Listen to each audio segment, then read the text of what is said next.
الصلاة والسلام عليك يا رسول الله الصلاة والسلام عليك يا نبي الله وعلى آلك وأصحابك يا نور الله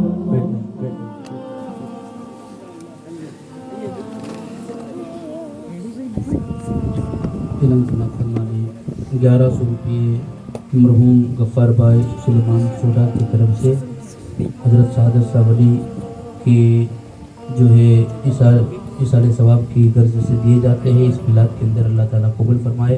اسی کے سوا 500 روپیے مرحوم روہت رجات بھائی نوئیڈا کی طرف سے اس میلاد کے اندر آئے ہیں. 300 روپیے محمد بھائی کاتر والے کی طرف سے اس محفل میں دیے جاتے ہیں. اللہ تعالیٰ سبوں کے دینے کو اپنی بارگاہ میں قبول فرمائے اور دونوں جہان کی بھلائیوں سے ہم سبوں کو مالا مال فرمائے.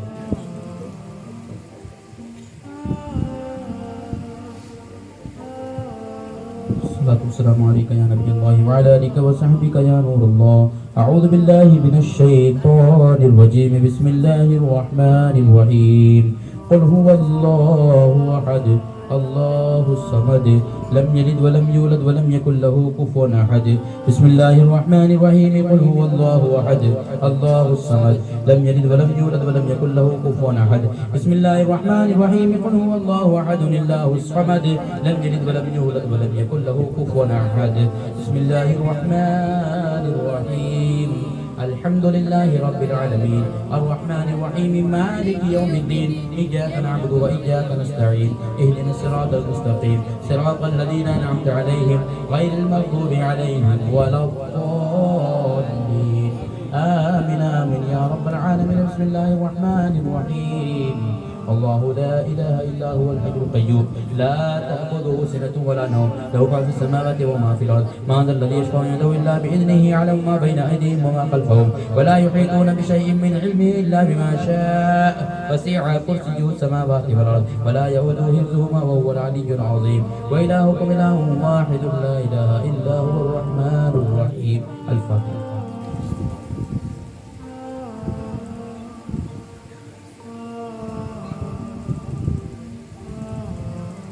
اللهم ربنا آتنا في الدنيا حسنة وفي الآخرة حسنة وقنا عذاب النار وقنا عذاب القبر وقنا عذاب الحشر وقنا عذاب الدارين.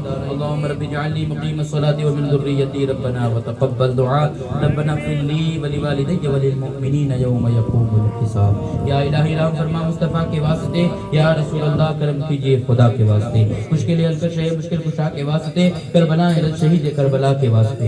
یا الہی قادری کر قادری قادریوں میں اٹھا قدر عبد القادر قدرت نما کے واسطے. الہی دکھا دے ہم سبوں کو وہ مدینہ کیسی بستی ہے جہاں پر رات دن مولا تیری رحمت برستی ہے. یا الہی ہمیں با ایمان دنیا سے اٹھا میرے مولا حضرت غوث الورا کے واسطے. میرے مولا حضرت خواجہ پیا کے واسطے. میرے مولا حضرت احمد رضا کے واسطے. یا اللہ تبارک و تعالی جو محفل سجائی گئی جو بھی نعت منقبت احمد صلی اللہ علیہ وسلم کل شریف جو بھی درس و بیان ہوا پڑھنے سننے سنانے میں اگر کوئی غلطی ہوئی وہ اپنے فضل و کرم سے معاف فرما دے. اس کا ثواب سب سے پہلے تیری بارگاہ میں نظر کرتے قبول فرما لے. تیرے پیارے محبوب صلی اللہ علیہ وسلم کی بارگاہ میں پہنچاتے قبول فرما لے. ان کے وسیلے سے تمام انبیاء اکرام تمام شہداء اکرام تمام صحابہ اکرام تمام اولیاء اکرام کی ارواحوں تک پہنچاتے قبول فرما لے. بلکہ حضرت آدم سے لے کر قیامت تک جتنے بھی مسلمان آئے آنے والے ہیں جو بھی دنیا میں موجود ہے یا اللہ تمام مسلمانوں کے ارواحوں تک پہنچاتے قبول فرما لے. آج کی اس محفل کا ثواب حضرت شہادت شاہ بابا رحمۃ اللہ تعالی علیہ کی بارگاہ میں بھی پہنچاتے قبول فرما لے. اہل کے شوج کے اندر جتنے بھی تیرے نیک بندے بندیاں مولا تعالی آرام کر رہے ہیں ان سبوں کے ارواحوں تک پہنچاتے قبول فرما لے. مولا تعالی اس محفل پاک کے صدقے توسل سے ہم سبوں کو 5 وقت نمازیں پڑھنے کی توفیق عطا فرما, ہماری پیشانیوں میں سجدوں کی تڑپ عطا فرما, یا اللہ ہمارے سجدوں کے اندر لذت عطا فرما, تلاوت قرآن کا شوق عطا فرما, قرآن پہ عمل کرنے کا جذبہ عطا فرما, عالم اسلام کے مسلمانوں کے ایمان کی حفاظت فرما, عالم اسلام کے مسلمانوں کے عقیدوں کی حفاظت فرما, یا اللہ تبارک و تعالی اہل خانہ نے 5 مرتبہ قرآن شریف 5000 مرتبہ درود شریف مولا تعالی پڑھے, ان کو بھی اپنی بارگاہ میں قبول فرما لے, اور تیرے پیارے محبوب علیہ الصلوۃ والسلام کے وسیلے سے تمام انبیاء اولیاء تمام شہداء اکرام تمام کے روحوں تک پہنچاتے مولا تعالی تو قبول فرما لے. مولا تعالی صحیح طریقے سے ہم سبوں کو تیرے دین کی خدمت کرنے کی توفیق عطا فرما. مولا تعالی ظالموں کے ظلم, جابروں کے جبر, حاسدوں کے حسد سے ہم تمام کی حفاظت فرما, محبت سے رہ کر کے مولا تعالی دین و سنیت کی خدمت کرنے کی توفیق عطا فرما, صحیح طریقے سے تیرے دین کا کام کرنے کی توفیق عطا فرما. یا اللہ ہمیں تیرے نیک بندوں کے صدقے ہمیں تو نیک بنا دے, تیرے اچھے بندوں کے صدقے ہمیں اچھا بنا دے, تیرے سچے بندوں کے صدقے ہمیں سچا بنا دے. تجھے فضل کرتے نہیں لگتی بات نہ ہو تجھ سے مایوس امیدوار. گناہوں کی عادت چھڑا میرے مولا, مجھے نیک انسان بنا میرے مولا. گناہوں کی عادت چھڑا میرے مولا, ہمیں نیک انسان بنا. جو تجھ کو جو تیرے نبی کو پسند ہے, جو تجھ کو جو تیرے نبی کو پسند ہے, جو تجھ کو جو تیرے نبی کو پسند ہے, جو تجھ کو جو تیرے نبی کو پسند ہے, ہمیں سب بندہ بنا میرے مولا, ہمیں سب بندہ بنا میرے مولا. جنہوں نے کہا ہے دعا کا مجھ سے, جنہوں نے کہا ہے دعا کا مجھ سے, جنہوں نے کہا ہے دعا کا مجھ سے, جنہوں نے کہا ہے دعا کا مجھ سے, تو کر دے سبھی کا بھلا میرے مولا, تو کر دے سبھی کا بھلا میرے مولا. گناہوں کی عادت چھڑا میرے مولا, مجھے نیک انسان بنا میرے مولا. ان اللہ وملائکتہ یصلون علی النبی یا ایھا الذین آمنوا صلوا علیہ وسلموا تسلیما. سبحان ربک رب العزة عما یصفون وسلام علی المرسلین والحمد للہ رب العالمین. وحد لا الہ الا اللہ محمد